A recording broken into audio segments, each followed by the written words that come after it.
There's a dog barking really loud. Ugh, I didn't want to do the video this way. I really didn't. Because you see, I bought a camera. I bought a camera and it has a microphone that's really big. And it takes beautiful videos. And here's the thing. Even though I make sure that this microphone is on, even though when I play it back on the camera there's sound, when I transfer it from the camera to the computer, there's no sound. And see, I wanted to make a halfway decent video even though I don't know how to edit. Because it seems I suddenly have 100 subscribers, maybe 101. I got 3 new subscribers just today alone.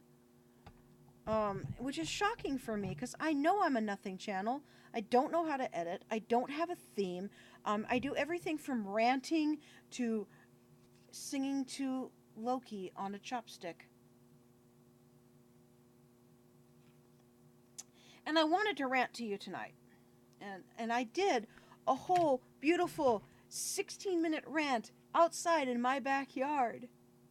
And there was no sound when I transferred it to my computer. Apparently you can connect this wirelessly to your phone. I'm trying to download the programming now.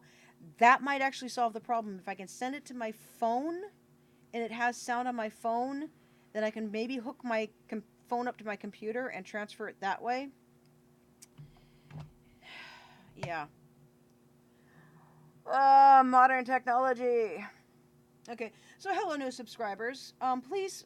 Please, I want to make this message very clear. I do not monetize my videos. I don't make any money off of my videos because I do not monetize them. If you see an ad, please note that 100% of the money from that ad is going to YouTube. None of it goes to me.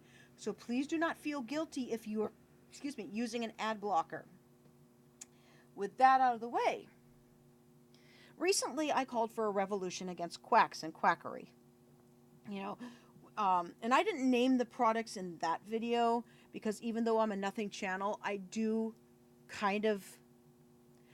I had a problem on Instagram. Right now it seems to be solved, but I had a problem on Instagram with anti-vaxxers coming after me simply because I got the Tdap booster before my great-nephew was born.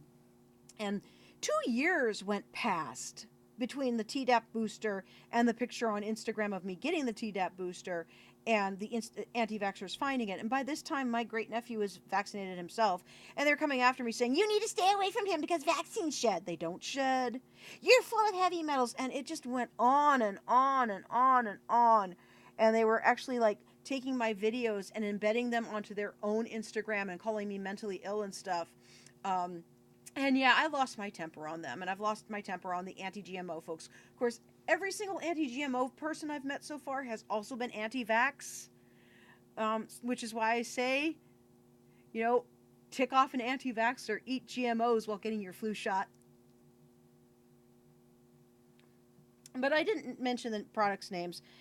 I will say this, if you want some really in-depth analysis as to why these products are bad, please go watch Miles Powers and Jeff Holiday.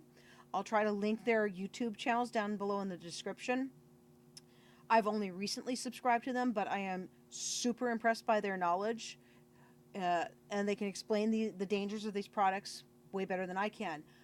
My thing tonight is, while I know men fall for these things, while I know men fall for these scams where they use a salve that basically burns their nose off, or they give their kids bleach enemas, or they're drinking hydrogen peroxide or fermented kale water with salt, it seems predominantly women who fall for this crap. Yes, men fall for it, but from what I have seen online, the majority of the posts and everything are from women. And I know correlation is not causation. However, I and so many other women have experienced so much sexism from doctors and so much dismissal of our complaints from doctors. Well, I noticed that the quacks actually listen. that I can't help wonder if the reason why so many women fall for the quacks is because the doctors are so sexist. And I'm not just talking male doctors. Okay, I have had women doctors dismiss my complaints as being all in my head. I've talked about this in other videos. I am, amongst other things, severely anemic, or at least I was. I right now my blood iron levels are normal, which is amazing. But for a while there, my blood iron levels were actually a 7, and we tried supplements and a meat heavy diet because the easiest iron to digest is actually from beef, not from vegetables, despite what people want to claim. Um, and by meat heavy, I mean steak once a week, which is more than I normally eat steak. I'm not a big steak fan. I'm more into like chicken. You know, give me a plate of hot wings, especially with ghost pepper sauce. But you know, so steak once a week to me is a meat heavy diet. Um, which I know some of you are kind of laughing because I'm fat and you think that I eat gobs of crap, but I really don't. Um, so it was found that I don't digest iron well from supplements and food. I'm like a mutant, only without the cool powers. You're never going to see me as one of the X-Men, you know. So I actually had to go in and I had to get iron intravenously more than once. And it would be normal, and then suddenly it would drop 30 points, and then it would drop 60 points. And it basically dropped in conjunction with my menstrual cycle. And I won't gross you out with all the details. Just let's say, you know that scene from The Shining where the elevator doors open and all that. Yeah, imagine basically that for the first 4 days, and then another 4 days of something lighter. Um, yeah, 8 days, people, and for most women, it's like 3 to 5 days. Um, so it was just basically determined between all the testing that I had done that that's the reason why. And I was 38 with polycystic ovarian syndrome, decided I don't want kids, haven't dated since I was 24, set in my ways, don't want to date, was finally basically coming to terms slowly with the fact that I'm asexual. So it's like, no, don't want marriage, don't want kids. This is causing my anemia. This is making me unhealthy. Why don't I have a hysterectomy? Go into the gynecologist to talk about it, and the gynecologist is a woman. Okay, now keep in mind between 18 and 38, I've probably been on a dozen different forms of birth control because I have had migraines and the heaviness and all sorts of other problems. They're like, oh, we'll just put you on birth control. Well, what happened every single time, even when it was an estrogen-free birth control, I would end up with my blood pressure normally without birth control is 126/70, which I know you find amazing considering how fat I am, but that's what it is normally. Sometimes it gets to be 130/80, but it's usually 126/70. That's my average. But on birth control, it would shoot way up into the 200s. It would be 200/80, 210/90. You know, personality changes, way more migraines, headaches where I thought my eyes would actually pop out of my head because of the pressure behind my eyes, you know, and of course, month-long spotting. And I tell her all this, you know, because she wants to put me back on birth control. And she said, your blood pressure is high because you're fat. And I said, well, if it's high because I'm fat, how come it's normal when I'm not on birth control? And she got real quiet and didn't answer. And then for the rest of it, she said, birth control doesn't cause personality changes, and month-long spotting is normal. It's all in your head. And then she basically said, I'm not going to help you until you pop out a couple of kids. And she slammed out the door. She wasn't the only doctor who had that idea. I went to another doctor, my general practitioner, mainly because he was retiring and I wanted to see him one last time and say goodbye. And I was telling him about what she said. And I said, you know, I'm 38, I don't want kids, and I don't want to get married. And he said to me, when you get married, your husband will want a baby. Well, first of all, I don't want to get married, which apparently he didn't hear, but even if I did want to get married, if the man wanted a kid, he's out the door. This is where I draw the line. Okay, I've already dated people who were completely different from me, and the relationships were horrible. All of that opposite of tracks stuff? No! Okay, I'm not saying that I need to date somebody who likes the exact same music I do. If he prefers Frank Sinatra to Sammy Davis Jr. or Neil Diamond to Barry Manilow, fine. But we need to have something in common, because the guys I dated that were completely opposite of me always called me names. One of them threw me into walls whenever he disagreed with me. You know, it was miserable and abusive. So, yeah, not going to happen. I'm talking mostly about myself, obviously, because this is my own personal experiences. And this is not, I've had colds that were dismissed because I was female and it was all in my head.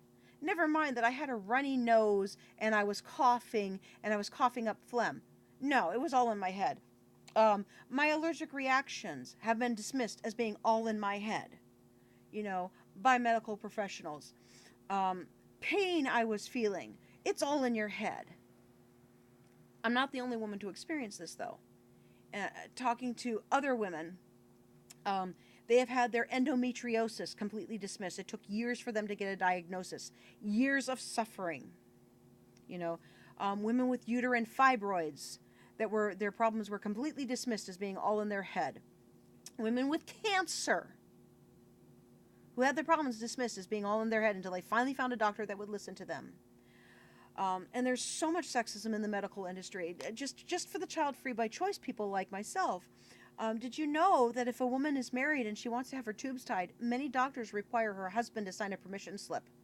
But that same husband can go into that same doctor and say he wants a vasectomy, and the doctor will wink and nod and assume that the man wants to cheat on his wife without having any byblows, which is what they call children of affairs, and say, well, we don't even have to tell your wife, You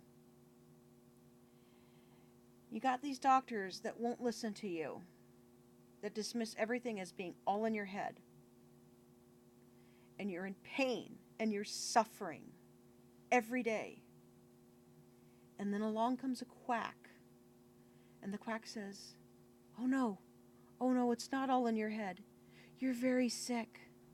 You're very sick. I can see that you're very sick. Oh, sweetheart, let me take care of you. I'll cure you. You're obviously filled with heavy metals from the vaccines your parents inflicted on you. It's obvious that your spirit is out of alignment. It's obvious that your body is filled with yeast and parasites. Just drink my salty fermented kale water, and that causes waterfalls,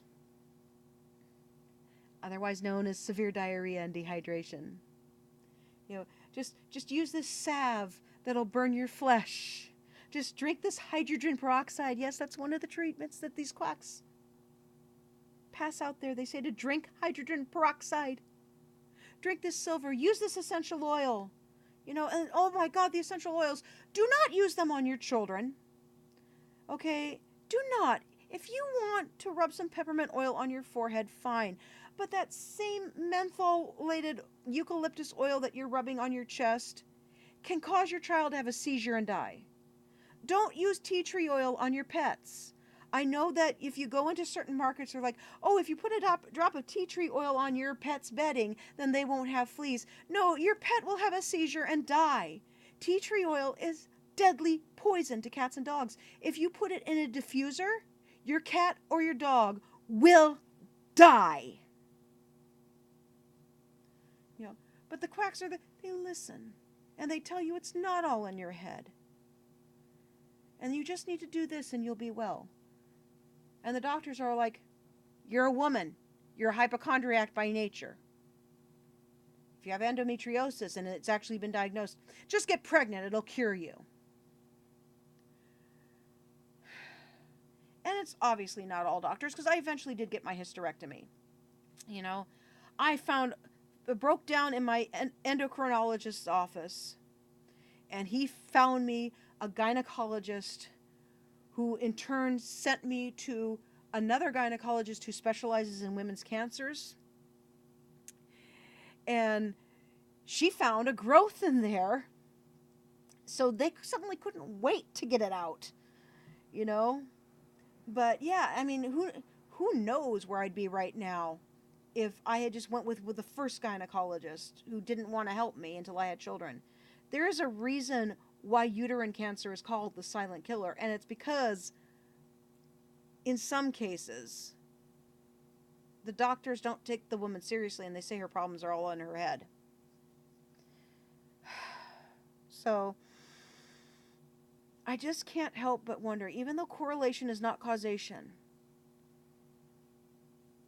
do the women fall for the quacks because the quacks actually listen and the doctors are like, it's all in your head. You're a woman. You're making this up. Get out. So we not only need a revolution against quackery, we not only need to report the Facebook pages that say not to vaccinate your kids. You need to vaccinate your kids.